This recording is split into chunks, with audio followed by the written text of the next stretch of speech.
오늘은 여전도회 주일입니다.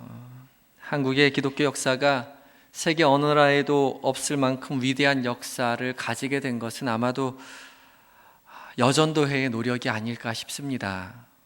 한두 사람은 위대한 설교자나 순교자에 의해서 우리나라가 이렇게 발전한 것이 아니라 이 땅 가운데서 매일매일 눈물로 기도하였던 수많은 이름 모를 여전도회 회원들이 있었기 때문에 이렇게 한국 기독교가 발전한 것이 아닌가 싶습니다.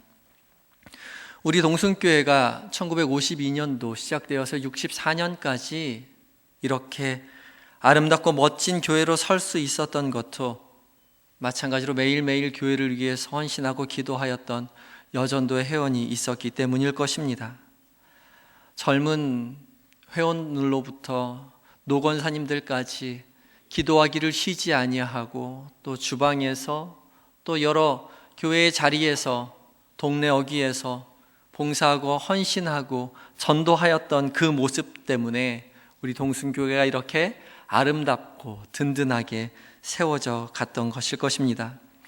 큰 이름이 없어도 감투가 없어도 여전도의 어떤 장을 맡지 않더라도 자신이 맡은 역할을 묵묵히 수행해왔던 여전도 회원 한 사람 한 사람, 그 사람의 기도 덕분에, 그 사람의 헌신 덕분에 이렇게 풍성한 동순교회의 열매가, 은혜의 열매가 있게 된 것일 것입니다. 매일매일 동순교회의 이런 기쁨이, 이 축복이 넘쳐났으면 좋겠습니다. 특별히 2015년 한 해 우리 여전도의 연합회로 말미암아 여전도의 회원들로 말미암아서 기쁨의 이야기들이 차고 넘쳤으면 좋겠습니다. 순간순간 천국을 경험하는 우리 동순교회가 되었으면 좋겠습니다. 오늘 설교의 제목은 선하고 아름다운 일입니다. 2015년 한 해에는 하루하루가 선하고 아름다운 일들로 가득 차면 좋겠습니다. 그냥 바람으로만 그치는 것이 아니라 분명히 그럴 수 있습니다. 또 그래야만 합니다. 예수를 믿는 성도의 삶은 하나님의 인도하심 속에서 선하고 아름다운 일로 가득 차야만 합니다. 그것이 진정한 그리스도인의 삶이기 때문입니다. 참다운 여전도회의 모습, 동순교회의 모습은 이렇게 선하고 아름다운 일로 가득한 모습입니다. 선하고 아름다운 믿음의 삶, 그 삶이 어떠한 삶일까 함께 묵상해 보고자 합니다. 선하고 아름다운 일이라는 것이 어떤 일을 이야기하고 있는가? 오늘 성경은 선하고 아름다운 것, 그것이 연합하고 동거하는 일이라 라고 이야기하고 있습니다. 오늘 본문에서 홀로 있는 것보다 둘이, 셋이, 여럿이 함께 모여 함께 주의 일을 하는 것이 선한 일이요 아름다운 일이요 하나님의 뜻을 이루는 일이라고 말하고 있습니다. 그냥 그저 다른 것보다 선하고 다른 것보다 아름답다라는 비교급을 쓴 것이 아니라 최상의 가치를 부여해서 최상급의 비유를 써서 최고의 아름다움이요 최고의 선한 일이라고 성경이 이야기하고 있습니다. 연합하여 동거하는 일은 가장 거룩한 일이라고 말합니다. 그것은 제사장 아론의 머리에 부은 거룩한 기름과 같이 거룩한 일이라고 오늘 본문에서 말합니다. 오늘 본문 2절을 다 함께 찾아서 봉독해 보시겠습니다. 시편 133편 2절입니다. 시작. 머리에 있는 보배로운 기름이 수염 곧 아론의 수염에 흘러서 그의 옷깃까지 내림같고. 아멘. 제사장 아론의 머리에 부은 거룩한 기름, 그런 기름과 같이 거룩한 일이라는 것입니다. 그런데 그냥 기름이 조금 있는 것이 아니라 굉장히 풍성하게 차고 넘치는 기름입니다. 그 기름은 수염에 흘러서 옷깃까지 넘치는 아주 풍성하게 거룩한 일이라는 것이죠. 또한 연합하여 동거하는 일은 헬몬산에 있는 이슬이 시온의 산에 흘러내리는 일이라고 표현하고 있습니다. 3절을 함께 다시 봉독하겠습니다. 3절입니다. 시작. 헐몬의 이슬이 시온의 산들에 내림 같도다. 거기서 여호와께서 복을 명령하셨나니 곧 영생이로다. 아멘. 헬몬산은 이스라엘 북쪽에 있는 가장 높은 산입니다. 그 산은 굉장히 높기 때문에 사시사철 만년설에 뒤덮여 있습니다. 높은 산의 찬 기운이 많은 이슬을 맺히게 해서 이스라엘에 많은 수분을 공급하게 되고 식물에게 생명력을 부여해 줍니다. 그러한 헬몬산의 이슬이 시온에 흘러 넘친다는 것입니다. 하나님의 은혜가 생명력처럼, 가장 중요한 생명력처럼 흘러 넘치는 일이라고 이야기합니다. 따라서 연합하고 동거하는 일은 가장 거룩하고 가장 생명력 넘치는 중차대한 믿음의 행위라고 결론 지을 수 있겠습니다. 그래서 오늘 그토록 말하는 듯이 연합하고 동거하는 일은 가장 선한 일이요, 가장 아름다운 일이요, 가장 거룩한 일이요, 가장 생명력 넘치는 일이라고 시편 기자가 말하고 있습니다. 그렇다면 연합하고 동거하는 일이 어떤 의미가 있을까요? 연합이라는 히브리어 야하드라는 말은 하나가 되다라는 뜻을 가지고 있습니다. 하나가 되라는 말이죠. 하나가 되라는 말은 참 교회에서 많이 쓰이는 말이기도 합니다. 싸우지 말고 하나가 되어라. 열심을 품고 주를 섬기되 한 마음을 품고 섬겨라. 성경은 하나가 되라고 곳곳에서 말씀하십니다. 그런데 이 하나가 된다는 말에는 중요한 한 가지의 또 다른 전제가 숨어 있습니다. 그것은 다름 아닌 하나가 된다는 말은 뒤집어 말하면 원래는 하나가 아니었다는 말이 내포되어 있다는 것이죠. 하나가 아니니까 하나가 되라고 말씀하시는 것입니다. 당신과 내가 달라서 원래 둘인데 그 둘이 비로소 하나, 한 묶음이 되어 같이 서라. 그것이 바로 연합이다라고 성경이 말하고 있는 것입니다. 이 연합을 영어 성경은 유니티라고 번역하고 있는데, 유니티가 되기 위해서는 각자 모두 하나의 유닛이 되어야 합니다. 연합하기 위해서 먼저 필요한 것은 우리 모두가 각기 하나의 동떨어진 존재라는 것을 인식해야 한다는 것입니다. 그래야만 연합이라는 것이 존재할 수 있습니다. 나는 나이고 너는 너로 설 때 비로소 연합이 시작될 수 있습니다. 이것은 마치 진흙 두 덩어리가 하나로 뭉쳐서 한 덩어리가 되어서 내가 너고 네가 나고 어떤 게 어떤 것인지 모르는 것이 아니라, 연합은 마치 젓가락 두 개가 한 세트가 되어서 나라는 존재가 그대로 든든히 서 있으면서도 너라는 존재도 든든히 서 있고, 이 든든히 서 있는 두 존재가 자신의 몫을 충실히 해낼 때, 함께 하나의 역할을 해낼 때 비로소 연합하는 것이라는 것이죠. 하나가 된다는 말은 내가 없어져 버린다는 것이 아니라 내가 더욱 확고한 존재가 되어야 한다는 말입니다. 연합을 통해서 혼자의 힘으로 해낼 수 없는 수많은 하나님의 일을 성실히 수행하게 될 수 있다는 말이기도 합니다. 그리스도를 만나면 우리가 없어지는 것이 아니라 하나님의 사람으로서의 우리가 더욱더 확고히 존재하게 된다는 것입니다. 그래서 연합하기 위해서는 첫 번째, 나라는 존재를 발견하는 일이 필요합니다. 우리는 이미 하나하나로서 충분히 가치 있는 존재라는 사실을 발견하는 일이 우리에게 필요하다는 것이죠. 우리 다 같이 따라서 해볼까요? 나는 충분히 가치 있는 존재이다. 나는 충분히 가치 있는 존재이다. 우리 모두는 이미 각자 모두가 충분히 가치 있는 존재라는 사실을 반드시 기억해야만 합니다. 하나님 우리에게 내가 너를 내 모든 능력을 다해서 정성껏 만들었노라라고 이미 말씀해 주셨습니다. 말씀만으로도 세상을 만드실 수 있는 하나님께서 직접 손수 빚어 만든 하나님의 작품이 바로 우리 자신이라는 것입니다. 세상 그 어디에도 존재하지 않는 세상에 하나밖에 없는 작품이 우리 각자 개인이라는 것이죠. 그리고 하나님은 그렇게 작품된 우리를 만드시고 그냥 세상 가운데 내버려 두는 것이 아니라 노심초사 돌보시고 우리를 따라다니시며 우리가 연약할 때 세워주시고 우리가 죄를 지어 쓰러져 일어날 수 없을 때에 자신의 생명을 버려가시기까지 하면서 우리를 다시 살리시고 지금도 우리와 함께 하시고 우리를 지키시고 우리가 앞으로 가야 할 길을 인도하고 계시는 바로 그 하나님이라고 우리에게 말씀하고 계십니다.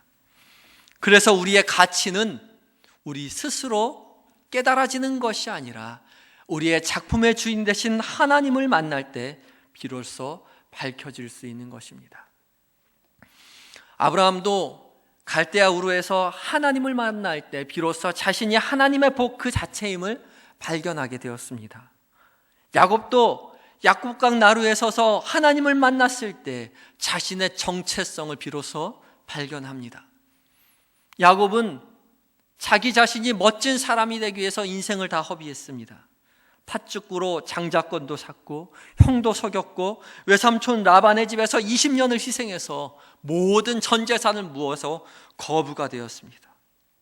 그러나 형을 만나야 하는 야복강 나루에서 그의 정체성은 사정없이 흔들리기 시작했습니다. 셋대로 모아 자신의 모든 것을 세어보아도 그는 더 이상 스스로를 세울 수 없는 현실 앞에 부딪히게 됩니다. 그러나 그러한 야곱이 하나님을 만나고 나서야 비로소 자기 자신을 올바로 인식하게 됩니다. 장자가 아니어도 재산이 없어도 환독구뼈가 부러져서 건강을 잃었어도 야곱이 하나님 앞에 섰을 때 비로소 야곱은 하나님의 복 이스라엘로 변화될 수 있다는 사실을 야곱은 깨닫게 되었던 것입니다. 요셉도 그렇고 사울왕도 그랬고 다윗도 그랬고 베드로도 그랬고 바울도 그랬고 성경의 모든 인물이 우리 주 하나님을 만날 때 비로소 진정한 자신의 가치를 발견하게 되었습니다. 오순절 다락방에서 성령이 임하실 때 하늘에서 각기 복이 임했다, 하늘에서 불이 임했다라고 성경이 증언하고 있습니다. 그 말씀을 사도행전 2장 말씀을 잘 살펴보면 하늘의 복이 오순절 다락방에 임할 때 각각에게 임했다라고 성경이 증거하고 있습니다. 우리도 각각 주님을 만나야 합니다. 섣불리 우리 자신을 내어주어서 여전도회로 남선교회로 연합하기 전에 우리는 먼저 주님을 만나야 합니다. 여전도회의 일원이기 전에 나는 이미 하나님의 사랑받는 존재라는 사실을 깊이 깨닫게 되는 그 만남이 우리 각각에게 있어야 합니다. 많은 사람들이 이런 하나님 앞에서 자신의 정체성을 확인하는 과정 없이 교회라는 사역의 현장으로 그리고 여전도회라는 사역의 현장으로 뛰어듭니다.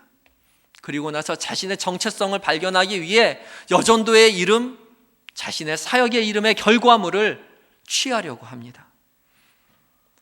많은 사역의 결과물을 통해서 자신의 구원을 이루고 자신의 정체성을 확인하고 자신의 가치를 확인하려고 합니다. 그래서 사역이 좀 잘 될 것 같으면 자신의 정체성이 드러나서 기고만장해지고 자신의 일이 제대로 되지 아니하면 사역의 일이 제대로 되지 아니하면 죽을 것 같이 자신의 모든 것을 잃어버린 것처럼 좌절하게 된다는 것입니다. 그러나 사역이 우리의 구원을 이루어주는 것이 아닙니다. 아브라함이 아들을 바쳤기 때문에 하나님의 복을 받은 것이 아니라 야곱이 평생의 전 재산을 하나님 앞에 바쳤기 때문에 축복을 받은 것이 아니라 다윗이 이스라엘을 잘 통치했기 때문에 하늘의 축복을 받았던 것이 아니라 바울이 3번에 걸친 평생의 전도 여행을 잘 했기 때문에 하나님의 복을 받았던 것이 아니라 그는 이미 전도 여행 전에 이스라엘을 통치하기 전에 재산을 바치기 전에 아들을 바치기 전에 하나님을 만나는 그 순간부터 하나님의 복을 부여받은 하나님의 사람임을 인식하게 되었던 것입니다. 그들은 이미 하나님의 축복을 받은 사람이었습니다. 그리고 하나님과의 만남을 통해 자신이 하나님의 축복을 받은 사람이라는 것을 깊이 깨닫게, 비로소 깨닫게 됩니다. 그리고 그 확신을 기반으로 해서 자신의 구원의 인생을 묵묵히 걸어갑니다. 사실은 그 길은 실수투성이의 길이고, 또한 다윗은 입에 담지 못할 범죄함의 길을 걷기도 했지만 그 실수 때문에 하나님으로부터 떨어지지 않음을 잘 알고 있었습니다. 오히려 그 실수로 인해서 하나님이 주시는 회복을 깊이 경험하고 더 깊은 믿음으로 나아가는 모습을 성경을 통해서 우리에게 보여주고 있습니다. 우리가 행위로 하나님의 구원을 얻을 수 없듯이 우리의 범죄함이 우리의 가치를 훼손시키지 못합니다. 심지어 바다 끝에 가서 하나님을 피하려 한다 하더라도, 그곳이 음부의 깊은 곳에 가 있는다 하더라도 곧 거기서도 주의 손이 다윗을, 우리의 삶을 인도하시리라고 믿고 확신하는 것입니다. 우리는 이미 우리의 존재 자체로 충분히 하나님의 사랑받는 하나님의 사람입니다. 충분히 괜찮은 존재라는 말입니다. 그렇게 믿으십니까? 그렇게 확신하십니까? 옆 사람을 향해 이렇게 자신 있게 이야기해 보십시다. 나 이만하면 괜찮지요? 예, 옆 사람을 향해서 얘기해 보세요. 나 이만하면 괜찮지요? 예. 예. 예. 네, 그만하면 충분합니다. 이미 우리는 충분히 괜찮은 사람입니다. 하나님 앞에서 진정한 자기를 발견하면 자신의 모든 것을 가감없이 하나님 앞에 내어놓게 되고 철저하게 자기 자신을 인식하게 됩니다. 그 사랑의 확신에 기초한 자기 발견, 나의 나됨, 그것이 바로 유닛이고 그것이 모여서 유니티, 연합을 구성하게 되는 것입니다. 나의 나됨이 완벽한 사람이란 뜻은 아닙니다. 하나님은 유능하고 완벽한 사람을 찾는 것이 아니라 하나님이 우리에게 부여해 주신 그 모습 그대로의 사람, 그 모습 그대로의 나를 찾고 계십니다. 하나님을 만난다고 해서 순식간에 우리의 삶이 변하진 않습니다. 게을렀던 사람이 하나님을 만난다고 해서 갑자기 부지런한 사람으로 변하지는 않습니다. 아침잠이 많던 사람이 은혜 받았다고 해서 갑자기 새벽 예배 시간에 눈이 번쩍 떠지진 않습니다. 물론 한두 번 정도 의지에 의해서 그 시간에 일어날 수 있겠지만은 일주일, 한 달 지나면 금세 일상으로 돌아와서 아침에 일어나는 것이 힘듭니다. 왜냐하면 아침잠이 많은 사람은 밤에 늦게 자기 때문이죠. 늦게 자면서도 일찍 일어나려는 것은 하나님이 주신 우리의 육체의 생명을 거스르려는 마음입니다. 약한 신체를 가지고 있던 사람이 하나님을 만났다고 해서 결코 우람하고 강인한 체력의 소유자로 금세 변하지 않습니다. 하나님을 만나도 여전히 연약하고 부족하고 게으르지만 그러나 그게 나입니다. 그런 게으르고 부족한 나를 그럼에도 불구하고 하나님이 사랑하신다고 말씀하십니다. 그런데 하나님을 만나면 변하는 것이 있습니다. 하나님을 만나기 전에는 자신의 결점이나 죄성이나 부족함을 감추고 부인하고 보여주지 않으려고 했다면 이제 하나님을 만난 후로는 더 이상 자신의 죄성이나 결점이나 부족함을 하나님 앞에서 감출 수 없다는 것을 깊이 깨닫게 됩니다. 감추지 않는 것이 아니라 감출 수 없다는 사실을 알게 된다는 표현이 맞습니다. 빛 대신 하나님을 만난 사람은 빛 대신 하나님 앞에 모두 다 내어 보일 수밖에 없습니다. 감출래야 감출 수 없는 자신의 결점, 약점이 낱낱이 하나님 앞에 드러납니다. 부끄럽겠지요.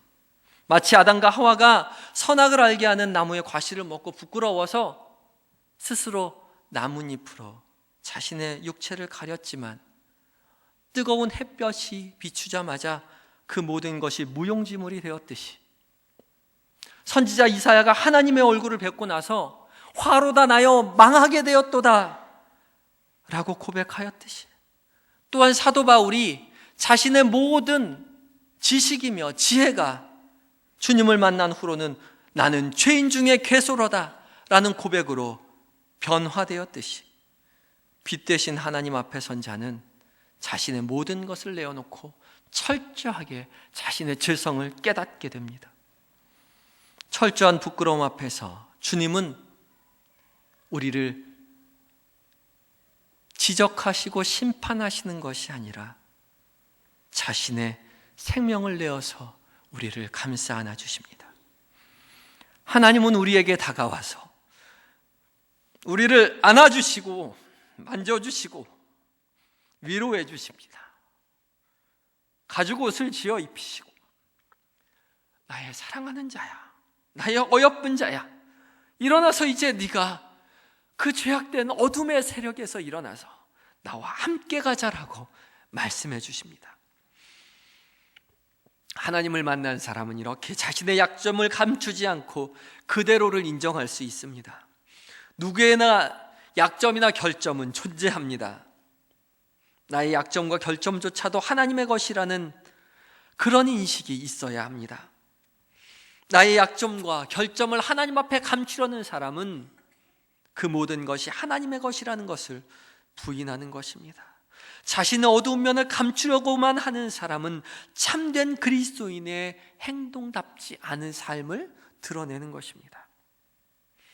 이제 하나님을 만난 우리는 우리의 약점과 결점을 인정하고 하나님의 시선 안에 있는 그대로, 부족한 점 그대로 우리 스스로를 바라보아야 합니다. 우리가 우리의 약점과 결점을 그대로 바라보며 하나님의 시선으로 우리 스스로를 드러낼 때 신기하게도 그 약점과 결점과 그 죄성은 더 이상 우리를 해치지 않습니다. 오히려 그 약점과 결점은, 그 죄성은 우리의 부족함을 스스로 이해하게 되고 그것을 대처할 수 있는 힘을 길러주게 되고 그 약점과 결점을 통하여서 하나님을 더욱 의지하게 하며 성숙한 그리스도인으로 발전하게 만들어주는 것이죠. 상처 입은 치유자라는 책으로 유명한 헨리 나우에는 사실은 스스로가 동성애적인 성향을 가지고 있었음을 알게 되었습니다. 오랫동안 그것을 고민하며 아파하다가 기도하면서 자신의 동료들에게 자신의 동성애적 성향을 고백하고 오랫동안 함께 도움받으며 치료받았습니다. 그가 자신의 동성애적인 성향을 감추고 스스로 가두고 살았다면 그는 평생을 자신을 속이고 하나님을 속이고 세상을 속인 사람으로 남았을 것입니다.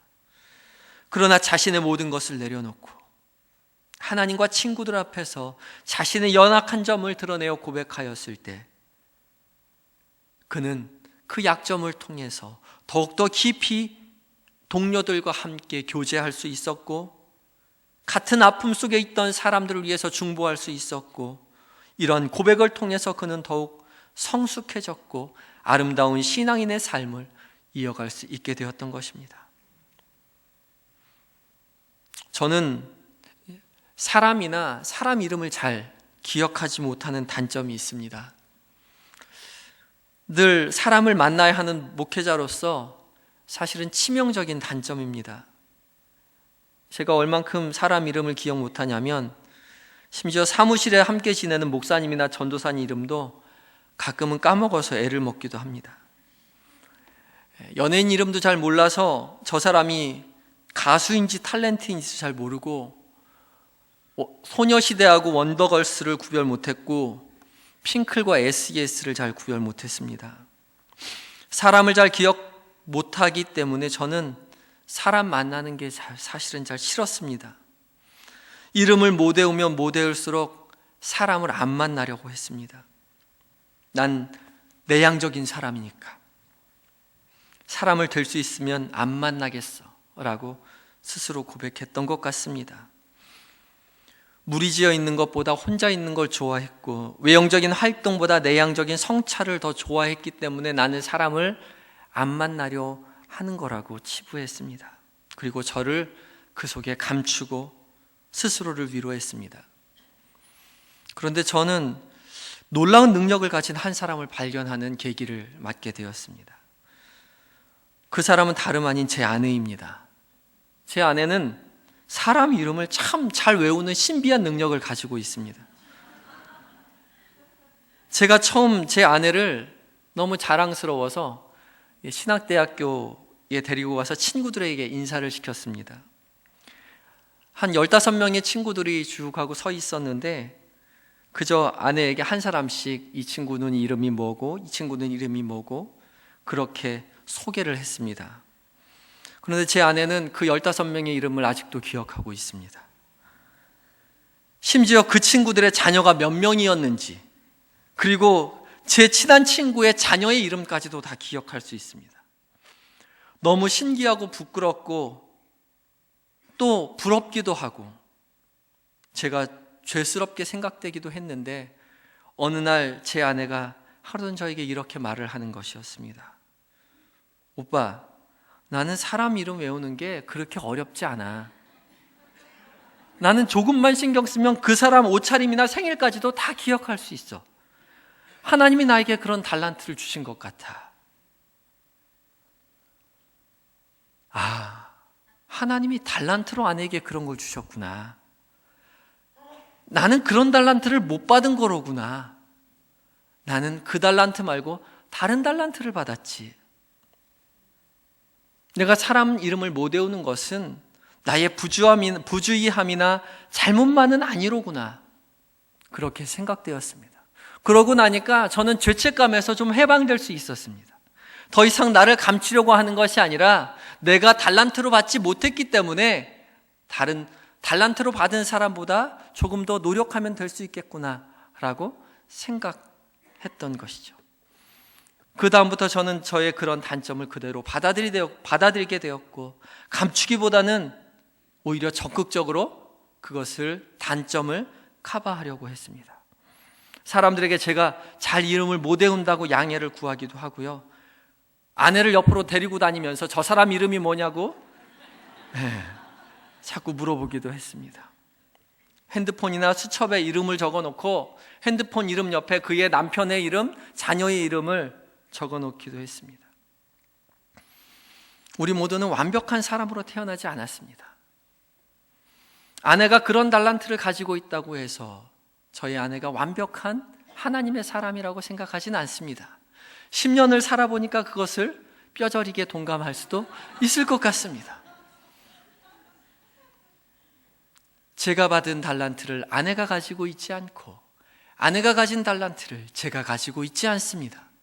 제가 그 달란트를 받지 못했다고 해서 제가 하나님 앞에 턱없이 부족하거나 연약하거나 죄가 많은 사람이 아니라는 사실을 깨닫게 되었다는 것입니다. 우리 모두는 부족하고 연약한 존재로 태어났습니다. 우리가 보는 완벽한 사람은 TV 드라마에만 있는 사람입니다. TV 드라마에 있는 사람들은 완벽한 사람으로 이루어져 있지만 사실은 그 사람은 가상의 인물일 뿐입니다. 세상의 모든 인생은 강한 점이 있으면 약한 점이 있고 잘하는 것이 있으면 못하는 것이 있고 뛰어난 점이 있으면 부족한 점이 있습니다. 가정에서 잘하는 사람은 직장에서 좀 부족할 수 있고 직장에서 잘하는 사람은 가정에서 좀 부족할 수 있습니다. 어떤 한 사람이 직장에서 좋은 성과를 내기 위해서 자신의 전 인생을 걸어서 직장에서 성과를 위해서 목숨을 걸었다면 당연히 가정에 소홀해질 수밖에 없습니다. 가정에 다정다감하고 가정에게 모든 일을 행사했던 사람은 직장에서 부족한 면을 드러낼 수밖에 없습니다. 직장에서도 잘하고 가정에서도 잘하고 아이들에게도 잘하고 시부모에게도 잘하고 돈도 잘 벌어오고 순종적이고 그런 사람은 존재하지 않습니다. 왜냐하면 하나님은 그런 인생을 만드시지 않았기 때문입니다. 우리는 왜 그렇게 연약할까요? 왜 우리는 부족한 점을 가지고 있을까요? 성경은 그 해답을 동거함에서 이야기해 주고 계십니다. 오늘 연합하여 동거함이 선하고 아름다운 일이라고 이야기합니다. 동거하는 것이 아름답다라는 것이죠. 동거는 함께 살아가는 것을 말합니다. 창세기에 보면 이 동거하는 것이 어떤 의미를 지니는지 잘 설명해 주고 있습니다. 창세기 2장을 보면 아담이 보시기에 심히 좋았다, 그렇게 심히 좋게 창조했다 라고 하나님께서 말씀해 놓고서 창세기 2장으로 가면 아담이 독처하는 것이 좋지 못했다 라고 말씀하십니다. 그렇게 보시기 심히 좋았던 아담이었지만 독처하는 것, 혼자 사는 것이 좋지 못했던 것입니다. 그래서 아담이 독처하지 못하도록 하나님은 하와를 만드십니다. 어떻게 만드시죠? 갈비뼈를 가지고 만드십니다. 하나님 입장에서 보면 새로 하나 더 만들어 오는 것이 훨씬 더 편할 텐데, 아담 보고 에덴 동산에서 놀고 있으라고 이야기하고 잠시 잠깐 흙으로 하나 더 만들어 오면 훨씬 더 편할 것을 성경은 그렇게 이야기하고 있지 않습니다. 아담을 재워서, 그리고 그냥 재우는 것도 아니라 갈비뼈를 빼도 모를 정도로 푹 재워서 갈비뼈를 빼고 또 뺀 데를 또 틈새를 또 끼워 넣고 또 갈비뼈를 가지고 다듬어서 하와를 만들어서 그렇게 번잡한 과정을 거쳐서 하와를 만들어 옵니다. 그리고 하와를 아담에게로 이끌어 오십니다. 아담이 하와를 보면서 대답하는 장면이 창세기에 나옵니다. 이는 내 뼈 중에 뼈요, 살 중에 살이라. 어떻게 알았는지 아담은 자신의 뼈로 만들었다는 사실을 잘 알고 있었던 것이죠. 나의 반쪽이라는 것입니다. 이제 아담은 온전한 존재였지만 반쪽짜리 존재가 되고 말았습니다. 이렇듯 동거한다는 것은 반쪽짜리 인생들이 서로 만나서 서로의 부족함을 채워주면서 기쁨으로 살아가도록 만든 것이 동거함이라는 것입니다. 여기에 하나님의 큰 비밀이 있습니다. 동거한다는 말은 나의 부족함을 인정하고 고백하고 상대방에게 손을 내밀어 도와달라고 말하는 것입니다. 또한 동거함은 내가 가지고 있는 달란트로 상대방에게 가지지 않은 그 달란트를 채워져 가는 것이 바로 동거함이라고 이야기하는 것입니다. 그래서 동거할 때, 결혼할 때, 연애할 때, 사랑할 때 보면 상대방의 부족한 점이 참으로 고맙게 느껴집니다. 내가 가지지 않은 상대방의 장점으로 나를 커버해주고 내가 가지고 있는 달란트로 상대방의 연약한 점을 채워주는 것이 기쁨인 것이죠. 그래서 자기가 가지고 있는 것을 통해서 자신의 아내를 돌보고 또 아내 또한 자신이 할 수 있는 최선을 다해서 남편을 돌봅니다. 힘들게요? 예, 힘에 부치게 돌봅니다. 그러나 힘들다고 투덜대지 않아요. 오히려 기뻐합니다. 자신의 모든 전 존재를 다 내어서 아내를, 남편을, 부족함을 채워줍니다.